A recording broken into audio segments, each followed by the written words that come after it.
Good morning, students of class 6. Today we start our chapter number 6, changes around us. इससे पहले अपने जो chapters हैं वो chapter number 1 sources of food and the chapter number 2 components of food और chapter number 16 garbage in and garbage out, ये तीनों chapter अपने कंप्लीट हो चुके हैं।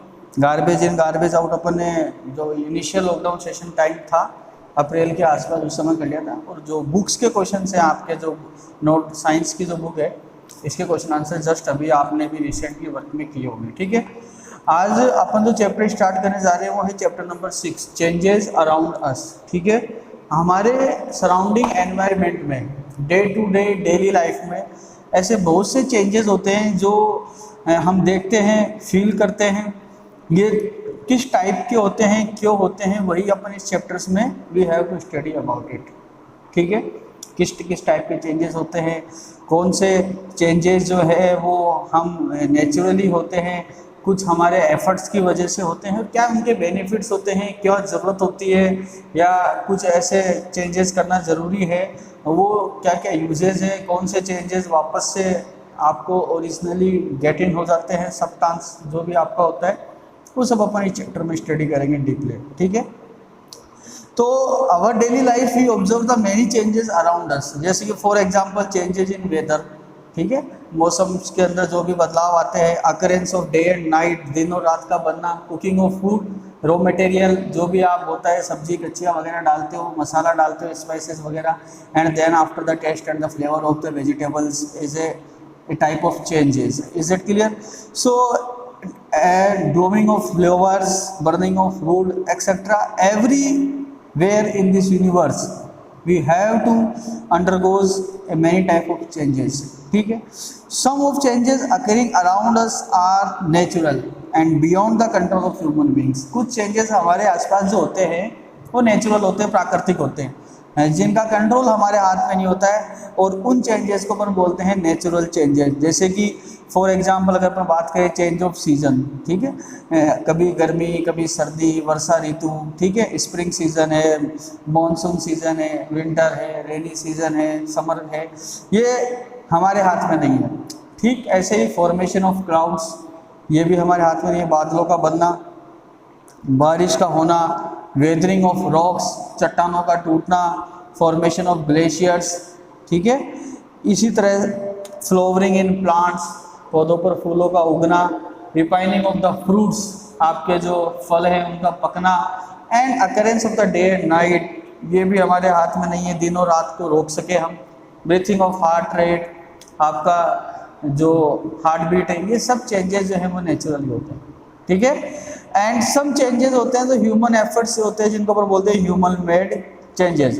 जैसे कि फॉर एग्जांपल अगर हम पर बात करें कुकिंग ऑफ फूड, हम खुद बनाते हैं, हमारे हाथ में है कैसे उसको तीखा करना है, कैसे मीठा करना है, या फिर नहीं भी बनाए तो कच्चा खाना है, या जो भी है। बर्निंग ऑफ ऑयल, ठीक है, and weaving of cloth, production of the food grains, फसलों को उगाना, dissolving of the sugar in water, चीनी का पानी में घुलना, नमक का पानी में घुलना, ये सारे चेंजेस क्या होते हैं, ह्यूमन मेड होते हैं।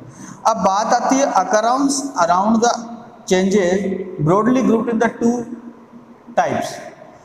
First thing is that some changes are reversible and the second is the changes are irreversible. अब वो changes कौन से होते हैं जो रिवर्सिबल हैं और वो कौन से हैं जो इरिवर्सिबल है, उनको हम दो तरीके से पढ़ेंगे। ठीक है, चेंजेस तो होते हैं हमारे आसपास, अभी हमने नेचुरल चेंजेस की बात करी, एनवायरमेंटल में कौन कौन से चेंजेस होते हैं जो हमारे कंट्रोल में नहीं है लेकिन होते हैं। ठीक है, फिर बात करिए अपन ने ह्यूमन मेड चेंजेस की, जो हम हमारी वजह से होते हैं या हम कारण बनते हैं उन चेंजेस का, जिनको बदलाव बोल सकते हो आप। ठीक है, वो विभिन्न तरीकों से होते हैं। अब बात करते हैं, दो भागों में बांट दिया गया है इन चेंजेस को, इन परिवर्तनों को, और वो चेंजेस हैं रिवर्सिबल और इरिवर्सिबल चेंजेस। सबसे पहले रिवर्सिबल चेंजेस के ऊपर बात करेंगे, तो डेफिनेशन है रिवर्सिबल चेंजेस का, is that very simple definition according to your book, and the changes that can be reversed easily by reversing the condition and obtain a substance in its original form is called reversible changes.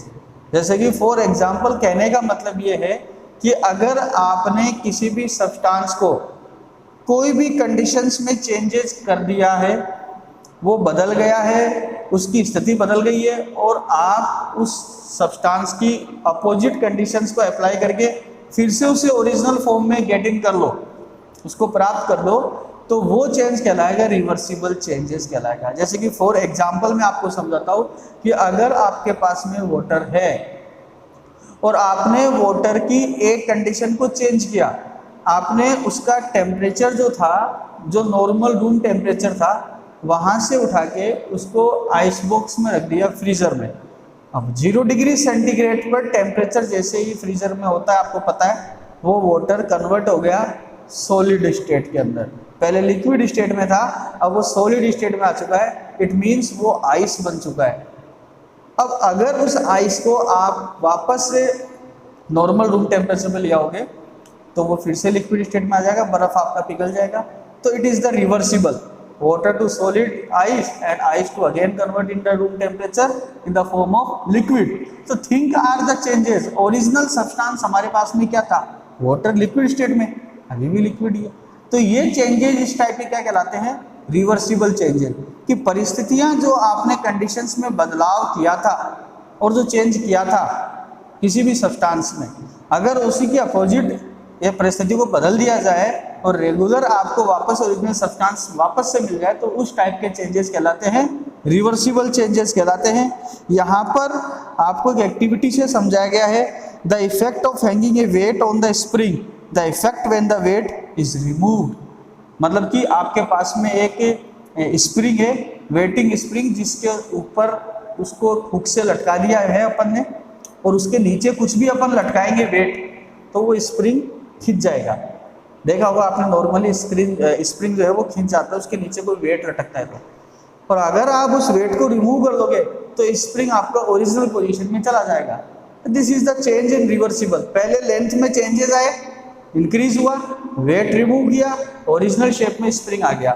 तो इस type का changes क्या है, reversible changes है। बाकी कुछ नहीं बदला, ना स्प्रिंग बदला, ना उसका कंपोनेंट्स बदले, वो एज इट इज पहले भी जिस मटेरियल का था उसी का बना हुआ है। ऐसे वाटर के साथ भी कुछ नहीं बदला था, ठीक है। तो इस टाइप के चेंजेस कहलाते हैं रिवर्सिबल चेंजेस। एक्टिविटी समझ में आ गया आपको। एक्टिविटी फर्स्ट जो है मैं इसकी बात कर रहा हूँ, ये स्प्रिंग के साथ में जो इसको लटका के किया गया। नेक्स्ट बात करता है एग्जाम्पल वही आइस वाला, कि आइस को आप रूम टेम्परेचर पे रख दोगे तो हीट होके टेम्परेचर से वो लिक्विड स्टेट में आएगा। लिक्विड को अगर आप बॉयल कर दोगे 100 डिग्री सेल्सियस पे, आपको पता है वाटर बॉयल होने लगता है, उसके अंदर से भाप निकलने लगती है, वो वेपराइज कंडीशन में आ जाता है, वो गैस बन जाता है, उड़ जाता है पानी, ठीक है। तो वो गैसियस कंडीशन में आ जाता है। अगर उसी गैस को आप ऊपर कोई प्लेट लगा दो तो वो ठंडा होकर बूंद बूंद टकरा करके वापस से लिक्विड हो जाएगा। उसी लिक्विड को आप 0 डिग्री सेल्सियस पे रख दो फ्रीजिंग पॉइंट पे, तो वापस से आइस में कन्वर्ट हो जाएगा। मतलब कि वाटर की 3 स्टेट्स है हमारे पास में, सॉलिड, लिक्विड, गैस, और these are the convertible according to changes in the temperature of the water state, ठीक है। 100 डिग्री सेल्सियस पे गैसियस स्टेट में आ जाएगा, रूम टेम्परेचर जो भी है 40, 50, 30 उस पर लिक्विड स्टेट में रहेगा, और 0 डिग्री सेल्सियस के ऊपर ही आकर के फ्रीजिंग पॉइंट पे आ जाएगा, सॉलिड हो जाएगा, ठीक है। तो इस टाइप के चेंजेस क्या कहलाते हैं, आपके रिवर्सिबल चेंजेस कहलाते हैं। अब सेकंड थिंग बात करते हैं अपन इरिवर्सिबल चेंजेस के ऊपर। इरिवर्सिबल चेंजेस इसका जस्ट अपोजिट है। मतलब कि ऐसे चेंजेस अगर आपने एक सब्सटेंस में कर दिए, अब वो परमानेंटली कन्वर्ट हो चुका है दूसरी फॉर्म में, और आप उसको वापस से रीगेट नहीं कर सकते, ओरिजिनल फॉर्म में कन्वर्ट नहीं कर सकते, वो चेंजेस कहलाते हैं आपके इरिवर्सिबल चेंजेस। तो definition is very simple, the changes that can not be reversed even by changing the conditions. आप कितना ही चेंज कर लो बाद में कंडीशंस को, original substance is can not be getting. So this type of changes is known as irreversible changes. बहुत से examples हैं, different type of examples आप इसमें दे सकते हो। मैं कुछ एग्जांपल्स आपको बता रहा हूँ, बाकी आप चैप्टर को रीड करोगे तो आपको कुछ समझ में आ जाएंगे। जैसे कि एक वुड है, एक लकड़ी है, आपने उस लकड़ी को जलाया, वो जल गया, आपको उससे लाइट मिला, हीट मिला, फ्यूल की फॉर्म में ऊर्जा मिली, एनर्जी मिला, और वो जल करके राख बन गई, ash. This type of a changes. अब क्या आप उस ऐश से, उस राख से वापस से लकड़ी बना सकते हो? It is not possible. This is the permanently changes. एक लकड़ी, एक वुड, एक ऐश बन चुका है। Ash is a different substance, wood is a different substance. हो सकता है वो कोयला भी बन जाए, कोल बन जाए। Coal is a different and wood is a different. ठीक इसी तरीके से अगर अपन बात करें एक दूध से दही बनने की घटना की, जो एक्टिविटी सेकंड है आपका, मैं इसकी बात कर रहा हूँ। This is the second activity and the curd from milk. दूध को आप सभी रात को गर्म करते हैं, हल्का फुल्का गर्म किया आपने, पूरा थोड़ा सा गुनगुना था, उसमें 2-4 बूंदें कर्ड की डाली and after you get in the early morning the milk becomes very tighty, yoghurt in convert for milk. ये जो दही आपने बनाया है दूध से, क्या अब इस दही से अपन वापस दूध बना सकते हैं? This is the completely basic components are changes from the milk.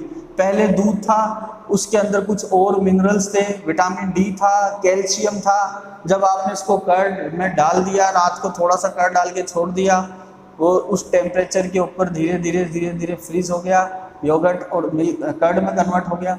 अब उसमें लैक्टिक एसिड आ चुका है, डिफरेंट टाइप के मिनरल्स आ चुके हैं, उसका टेस्ट बदल चुका है, वो थोड़ा सा सोर है, उसमें थोड़ा सा खट्टापन है। दूध में आपको खट्टापन नज़र नहीं आ रहा था।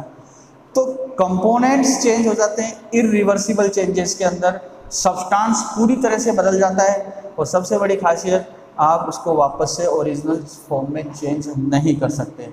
तो दिस टाइप ऑफ चेंजेस क्या रहेंगे आपके? Irreversible changes. Is that clear? अब इसी के साथ आपका टेबल 6.1 है, जिसमें आपको ये बताया गया है कि आपको बताना है कि किस टाइप का ये चेंजेस है या नहीं है। तो देखिए इस टेबल को, रिवर्सिबल एंड इरिवर्सिबल चेंजेस। सबसे पहले ये पूछ रहा है रो एग टू बॉइल्ड एग। आपने कच्चा अंडा लिया और उसको उबाल लिया, अब वो बॉइल्ड एग हो गया है। कैन बी रिवर्स्ड, क्या आप इसको रिवर्स कर सकते हो? क्या उबले हुए अंडे से फिर से कच्चा अंडा बना सकते हैं? नहीं बना सकते। तो इसमें क्या आ जाएगा?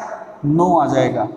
ऐसे ही बेटर टू इडली, आपने सूजी गोली, उसमें छाछ डाला, धूप में रखा, इडली का बैटर बन के तैयार हो गया है, और अब आप उससे इडली बना चुके हो, और उससे इडली से वापस क्या बैटर बना पाओगे आप? ये रिवर्स हो पाएगा? नहीं हो पाएगा। Wet cloth to dry cloth, आपके कपड़े गीले थे, वो सूख गए, अब सूखे कपड़े फिर से गीले हो जाएंगे, अगर आप पानी डालोगे तो हो जाएंगे। Is that clear? तो इस तरह से आपको इस पूरी टेबल को सेल्फली फिलअप करना है और इसको पढ़ना है। आगे कुछ MCQs हैं। Which of the following is a natural change? 4 option है।